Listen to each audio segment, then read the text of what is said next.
En fait, un aspect essentiel dans l'œuvre de Marx, en fait, c'est la dictature du prolétariat. Donc c'est cette phase intermédiaire révolutionnaire pour retrouver la communauté de l'être. Et en fait, je me pose les questions en fait par rapport à certains de vos textes où vous faites référence dans un texte sur Budapest en 56, vous faites référence au mandatement, enfin au mandat impératif et au communisme de conseil. Et je me posais la question, est-ce que les deux, donc mandat impératif et communisme de conseil, sous des formes supérieures, parce que ce ne sera pas comme avant, j'imagine, est-ce que ces deux formes-là pourraient permettre de réaliser la dictature du prolétariat? Alors attendez. Alors, votre question est intéressante. Je dirais même, elle est plus qu'intéressante, elle est surintéressante parce qu'elle est, du point de vue de la radicalité critique, stratégico-centrale. Dans tous les groupes radicaux qui ont émergé suite à la Première Internationale, elle a donné lieu à des heures, à des heures, à des heures et à des milliers d'heures de débat. Qu'est-ce que la dictature du prolétariat? Alors, la dictature du prolétariat, c'est cette phase transitoire où, par le mouvement d'auto-négation du prolétariat, le capital, lors de sa crise terminale, est renversé et qu'à partir de là, les premiers jalons de la communauté humaine sont posés.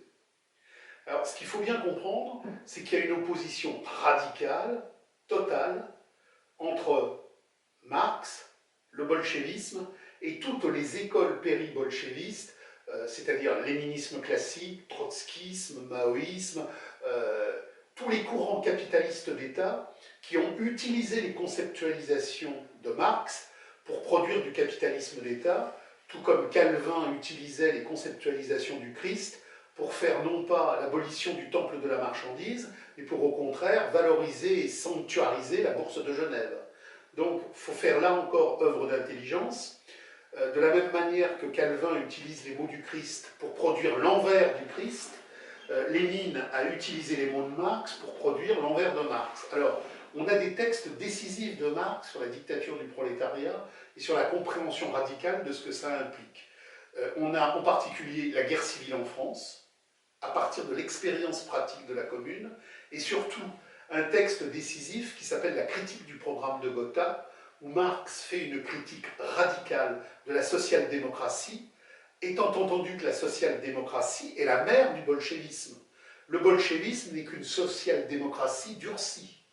Mais il n'y a pas d'opposition entre Kautsky et Lénine. Il y a une opposition pratique, expérimentale, sur les modes d'usage de la politique, mais quant à la vision domesticatoire du prolétariat, c'est la même. Le prolétariat doit obéir à l'avant-garde. Alors, l'idée essentielle à retenir, qui sera reprise par tous les groupes radicaux jusqu'aux situationnistes, c'est que la dictature du prolétariat est une dictature anti-étatique. La dictature du prolétariat n'est pas une dictature étatique, c'est l'automouvement d'abolition de l'État. C'est une dictée.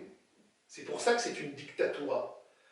Elle édicte et elle dicte l'automouvement du renversement par lequel non pas le prolétariat prend le pouvoir, mais par lequel le prolétariat s'abolit. Ce qui est important, c'est que cette phase de transition n'est pas en le capital, mais qu'elle est déjà en le communisme.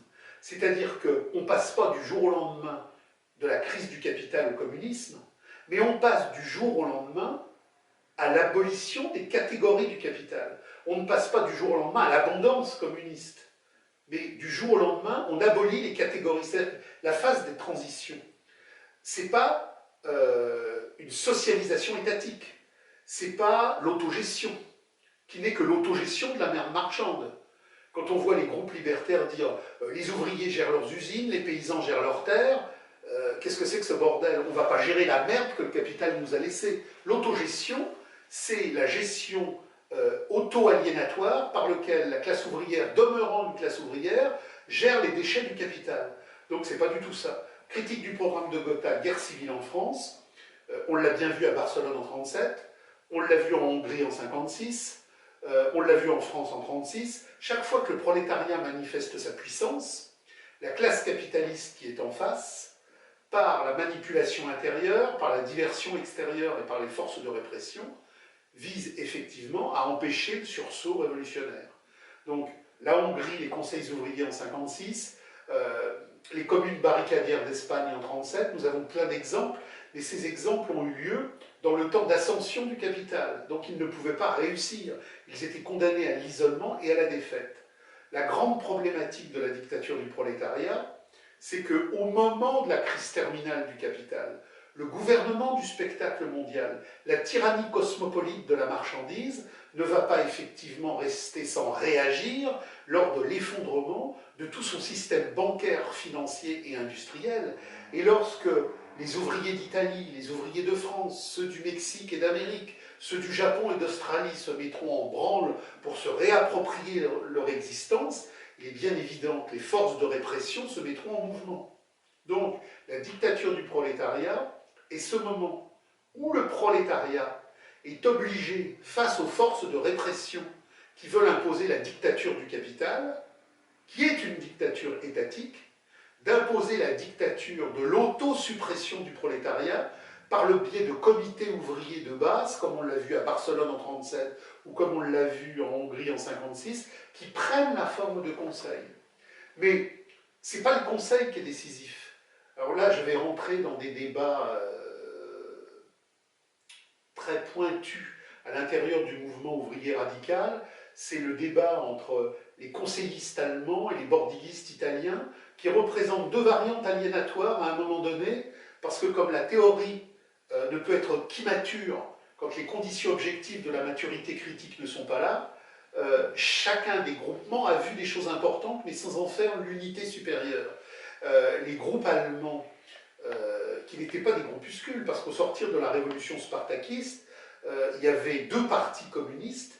Il y avait un parti communiste léniniste, et il y avait un parti communiste anti-léniniste, qui était donc pour l'abolition du salariat. Il y avait des centaines de milliers d'ouvriers dedans. L'exemple espagnol, avec toute la base de la CNT qui n'obéit plus au ministère, c'était des centaines de milliers d'ouvriers et de paysans. Donc c'est des expériences historiques très fortes. Pour ce qui compte, pour la théorie des conseils telle qu'elle est née en Allemagne, l'idée essentielle, c'était le prolétariat doit se diriger lui-même. Et Bordiga en Italie, l'un des fondateurs du Parti communiste radical, disait c'est pas ça le sujet c'est qu'il y a une avant-garde qui pousse à la communisation, parce que si c'est pour s'autodiriger en gardant le capital, ça n'a aucun intérêt. Donc les deux avaient vu quelque chose d'important, mais sans voir l'importance de l'autre. Bordiga restait quelque part un dirigiste. Il avait bien compris que ce qui était décisif, c'était la communisation, mais il pensait que la communisation avait besoin d'une avant-garde. Les communistes de conseil allemands avaient compris toute l'importance de l'autodirection des masses pour cesser d'être des masses, mais n'insistaient pas suffisamment sur le processus dialectique de la communisation. Aujourd'hui, avec tous les groupes qui ont postérieurement affiné, creusé, jusqu'au groupe des années 60, 70, 80, on peut définir justement cette dictature du prolétariat comme une autodirection par la communisation, mais contre toutes les avant-gardes. C'est-à-dire qu'on reprend les acquis théoriques, méthodologiques du communisme de conseil d'Allemagne et des groupes bordiguistes italiens, mais en les renversant de leurs œillères aliénatoires, parce qu'ils étaient encore en un temps où le comprendre le tout n'était pas possible.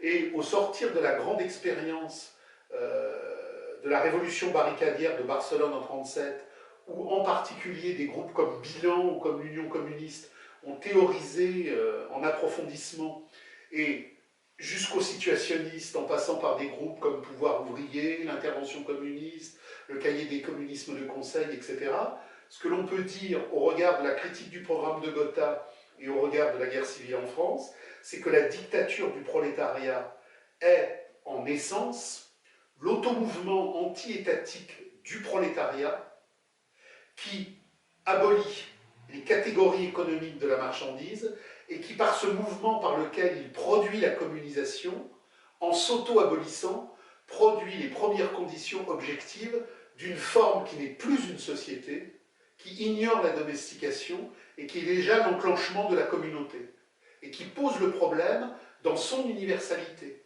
C'est pareil, on parlait tout à l'heure des forums sur lesquels je ne vais pas, mais pour lesquels on me rapporte des éléments. Les gens ont du mal à comprendre comment fonctionne cette communauté universelle. Certains y voient une forme de cosmopolitisme. Or, ce n'est pas du tout le cas. Je dis souvent en rigolant, le cosmopolitisme, au bout de sa démarche, va mélanger dans un brouet infâme le camembert au lait cru et la sauce soja. Le communisme universel, c'est l'inverse. C'est la préservation ontologique et cosmique de toutes nos spécificités d'identité générique. C'est-à-dire que par le communisme, on va enfin préserver le vrai soja, le vrai camembert, on préservera tous les vrais terroirs cosmiques de notre universalité.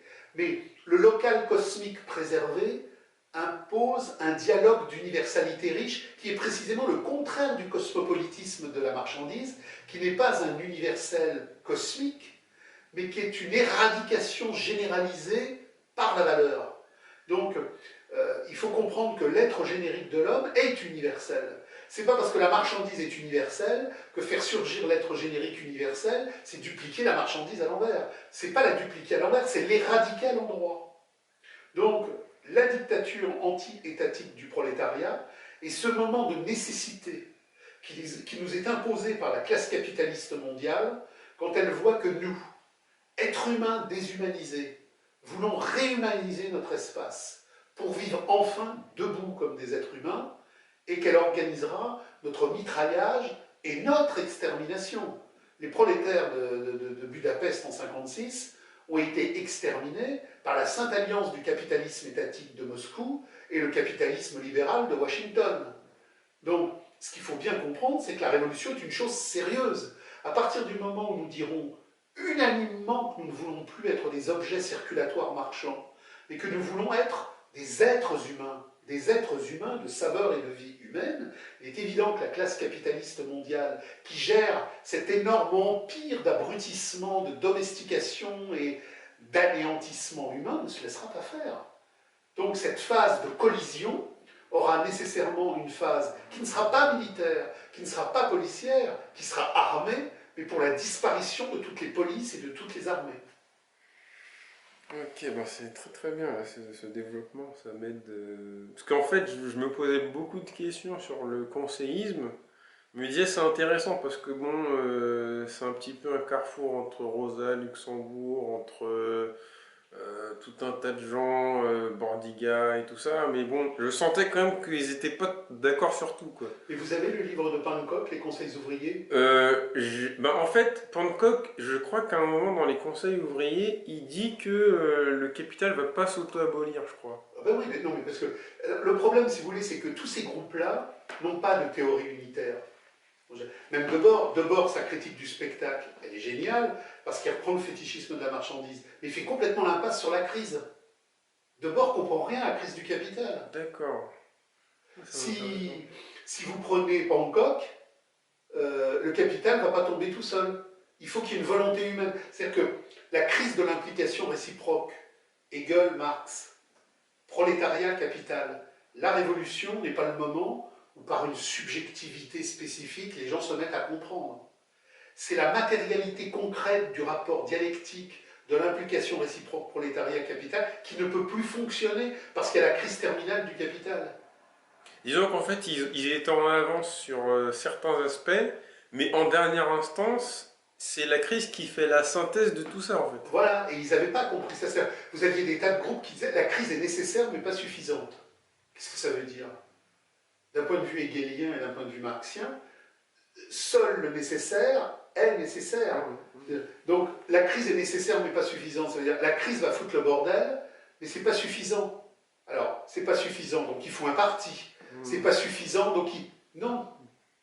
La dialectique d'auto-invalidation du capital et la dialectique qui produit l'automouvement d'émergence du prolétariat s'abolissant. Et ça, on commence maintenant à le saisir, parce que justement, le développement du capital nous fait le saisir. C'est-à-dire que, si vous voulez, ils ont tous vécu dans des périodes où les crises n'étaient pas la crise terminale du capital, puisque le capital n'avait pas réalisé sa domination totale. Donc il ne pigeait pas. Ils disaient merde, il y a la crise, et pourtant il n'y a pas la révolution. Ben non, ce n'était pas la crise terminale. C'était des crises intermédiaires vers le développement intégral du capital. Et Marx nous avons tous des défauts. Marx avait un défaut central, c'était l'impatience narcissique. Dans son intelligence préfigurative, il a très bien compris que la vraie crise, ça serait dans très longtemps. Mais ça ne l'empêche pas de temps en temps d'avoir des ébullitions. Il écrit à Engels en 1857, ça y est, ça arrive. Bon. D'accord. Bah, disons qu'avec le recul, bon... Alors, c'est vrai que ça nous est facile, nous, aujourd'hui, avec le recul. Mais c'est vrai qu'il y a déjà chez Marx toute cette intelligence-là, parce que Marx a produit donc deux concepts qui sont décisifs, domination formelle, domination réelle. C'est tout le développement du 6e chapitre. Et grâce à ces deux concepts-là, on comprend que le capital, c'est une très très longue période historique, et que entre la domination formelle et la domination réelle, il y a un abîme. Il y a un abîme Prenons un exemple très simple, la morale. En domination formelle, le capital épouse les formes de son antériorité à travers des morales de restriction, des morales d'économie, des morales prudes. Et en domination réelle, dans le mouvement illimité de la marchandisation fétichiste, il prône la licence. C'est pour ça que les gens disent « Ah bah, les libertaires, ah bah la morale des curés, vive la licence ». Oui, à bas la morale des curés. Le capital a usé de la morale des curés en domination formelle. Mais aujourd'hui, en domination réelle, il n'en veut plus de la morale des curés. Il est pour la grande licence. Donc aujourd'hui, le capital s'est fait libertaire. D'accord. C'est vrai que toute cette évolution-là, faut être attentif, quoi, parce qu'après, on est très vite Sur plein de domaines, le capital est le contraire de ce qu'il était. Parce qu'en domination formelle, il s'appuie sur son antériorité, il la ménage, il l'annihile progressivement, il la digère et il passe à autre chose. Et enfin, quand il est en domination réelle, il est le capitalisme intégral. Il est impossible que le capital, dans son développement en domination formelle, ait validé le mariage homosexuel en 1850. Ça n'a pas de sens. En 1850, le mariage homosexuel pour le capital est non validable. Par contre, en 2015, il l'est. Parce qu'entre 1850 et 2015, le capital a extériorisé toute sa matrice aliénatoire, et ce dont il n'avait pas besoin, maintenant, il a nécessité d'en user.